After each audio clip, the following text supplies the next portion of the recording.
Think you've eaten adventurous food? Today we're in China to hunt down the 7 most bizarre dishes you've never imagined. From city markets to hidden local spots, I'm putting my taste buds and courage to the test. Eggs that look alien, soups made from creatures you'd run from, and desserts that defy logic. Will I survive? There's only one way to find out. This is the ultimate food adventure, and you won't believe what's coming. Let's dive in.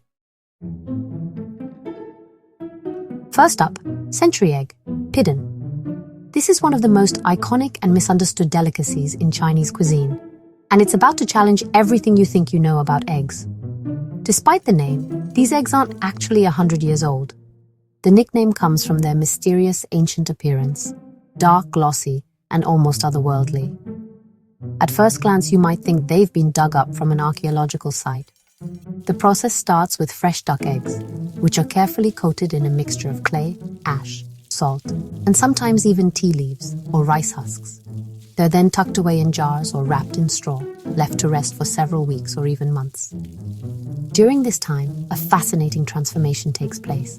The egg white, which is actually more of a translucent amber or deep brown now, becomes firm and jelly-like, almost like a savory gelatin. The yolk, once bright yellow, turns into a creamy greenish-black center. And the smell? It's bold, pungent, and unmistakable.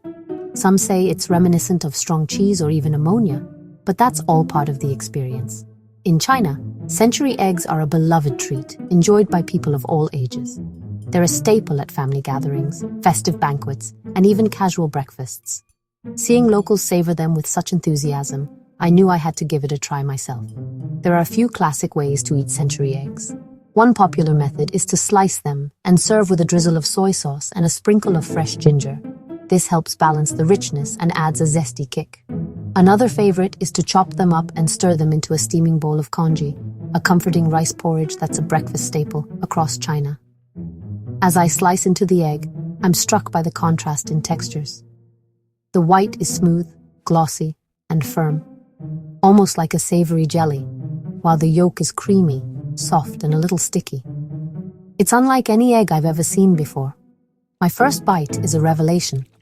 The flavor is salty, earthy, and deeply umami, with a complexity that lingers on the palate.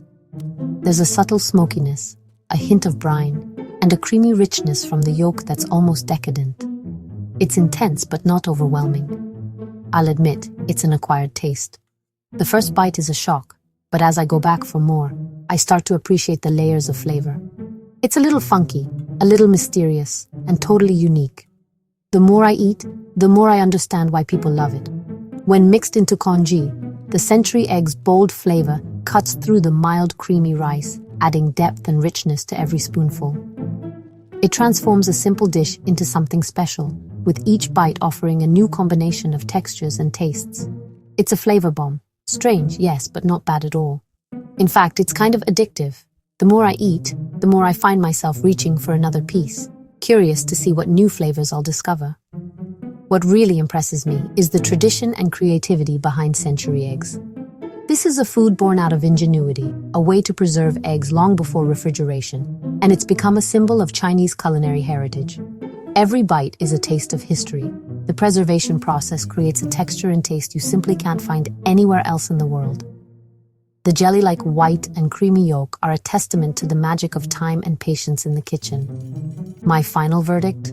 Century eggs might look and smell bizarre, but the taste is surprisingly good, complex, savory, and totally unforgettable.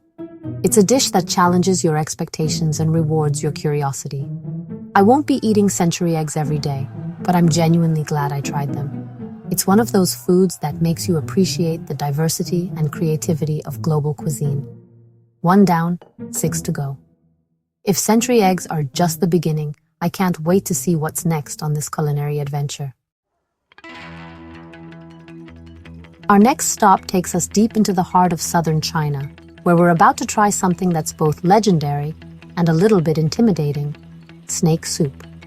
This isn't just any dish, it's a centuries-old winter delicacy, cherished for its supposed health benefits and warming properties during the colder months. For generations, locals have believed that snake soup can boost vitality, ward off chills, and even strengthen the immune system. Here, the experience starts with a choice. You actually pick your snake from a cage, a ritual that's both fascinating and a bit nerve-wracking. The chef then expertly shreds the meat, combining it with a fragrant mix of ginger, mushrooms, and a secret blend of Chinese herbs. Everything is simmered together in a massive pot, filling the air with a rich, earthy aroma that hints at the flavors to come. The result is a steaming, thick, and aromatic soup, its surface dotted with crispy wonton skins and bright lime leaves. The presentation is beautiful, inviting even, making it hard to believe what's actually inside. The scent is complex, with layers of herbal notes and a savory depth that promises comfort. But as the bowl is set in front of me, I can't help but hesitate. It looks like any other hearty soup, but my mind is racing. After all, I'm about to eat snake. There's a mix of excitement and anxiety, and I can see the same emotions reflected in the faces of other diners around me. I take a deep breath and go in for the first spoonful. The texture is surprisingly velvety, the broth warming me from the inside out. And then comes the big surprise. Believe it or not, the flavor is remarkably similar to chicken, but with a richer, more nuanced taste. It's savory, slightly gamey, and incredibly satisfying. The meat itself is tender, almost melting into the broth, blending seamlessly with the other ingredients. It's not tough or chewy as I expected, but delicate, absorbing the flavors of the herbs and spices. Each bite is a new discovery, and I find myself going back for more. The soup is deeply comforting, with a subtle medicinal kick from the herbs that lingers on the palate. It's the kind of dish that makes you feel nourished and cared for, perfect for a chilly day or when you need a little pick-me-up. This is more than just a meal. It's a Cantonese classic, refined and perfected over generations. Families have gathered around bowls of snake soup for centuries, sharing stories and passing down traditions. It's a dish that connects the past with the present, and every spoonful carries a bit of history. What's considered scary or exotic to some is pure comfort food to others. For many here, snake soup is a beloved staple, a taste of home and a source of pride. It's a reminder that food can challenge our expectations and bring people together in unexpected ways. I finish the bowl, feeling both accomplished and pleasantly surprised.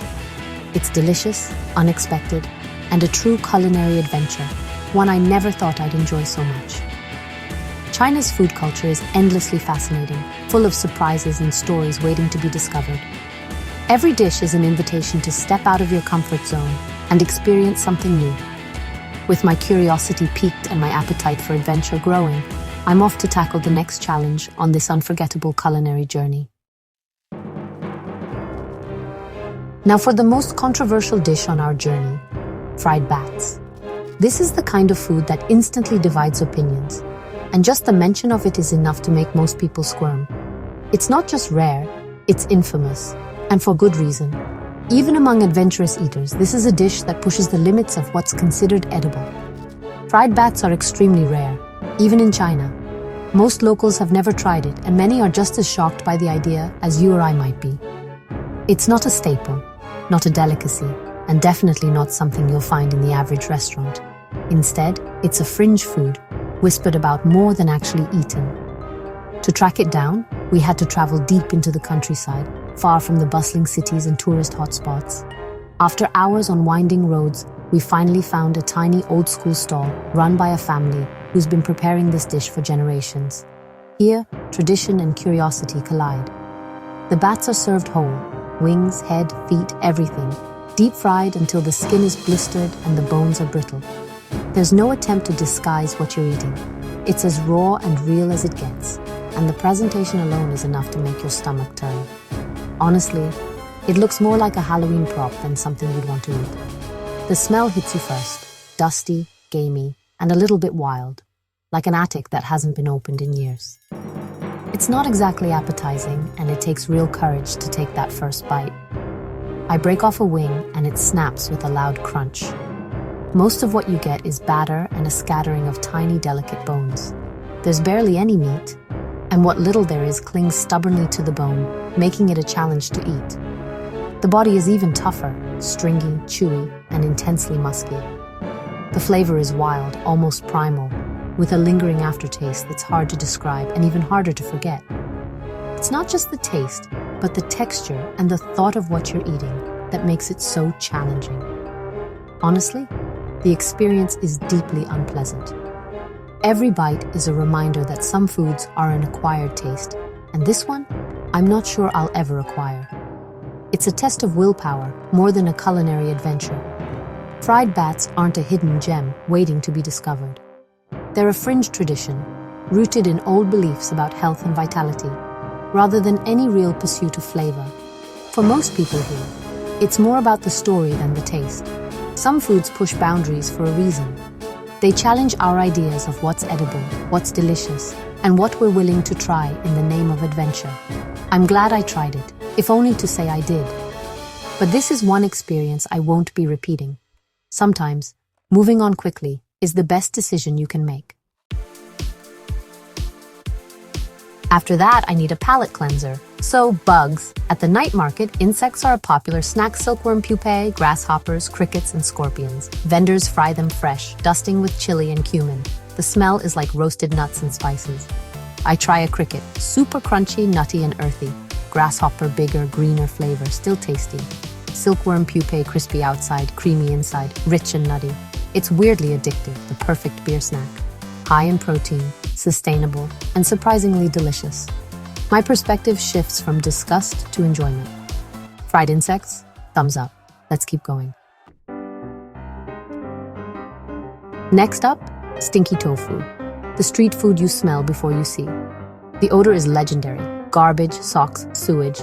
Vendors deep fry fermented tofu, serving it with chili garlic sauce. The smell is overwhelming, but locals say the stinkier, the better. I take a bite. Crispy outside, custardy inside. The taste? Absolutely delicious. The smell vanishes in your mouth, replaced by rich, savory, spicy flavors. It's a paradox, horrific smell, heavenly taste. I'm a convert. Team stinky tofu all the way. Don't judge a food by its smell. Time for something refined. Shanghai hairy crab. These small freshwater crabs are prized for their rich, buttery roe. Only available in autumn, they're a luxury item. Steamed simply, served with black vinegar and ginger. The roe is dense, creamy, and decadent, like the best egg yolk ever. The meat is sweet and delicate, worth the effort to extract. Eating hairy crab is a slow, social event, a true celebration. From street snacks to gourmet dining, China's food culture is vast. This is a culinary treasure. For dessert, the weirdest yet, hazma made from frog fallopian tubes. Dried, rehydrated, and simmered with rock sugar, dates, and goji berries. The result? A sweet, gelatinous soup with slippery, spongy blobs. The hazma itself is flavorless, absorbing the sweet broth. It's soothing, light, and all about texture and supposed health benefits. If you can get past the origin, it's actually pleasant. A luxury dessert, more about tradition and texture than taste. This journey has been wild, and this dessert is the perfect finale. That's a wrap on China's 7 strangest foods. Eggs, snakes, bats, bugs, stinky tofu, luxury crabs, and frog fallopian tubes. My taste buds have been shocked, delighted, and everything in between. Which dish would you dare to try? Let me know in the comments. Thanks for joining this wild adventure. Like, subscribe, and hit the bell for more global food journeys. We've got even crazier eats coming soon. See you in the next one.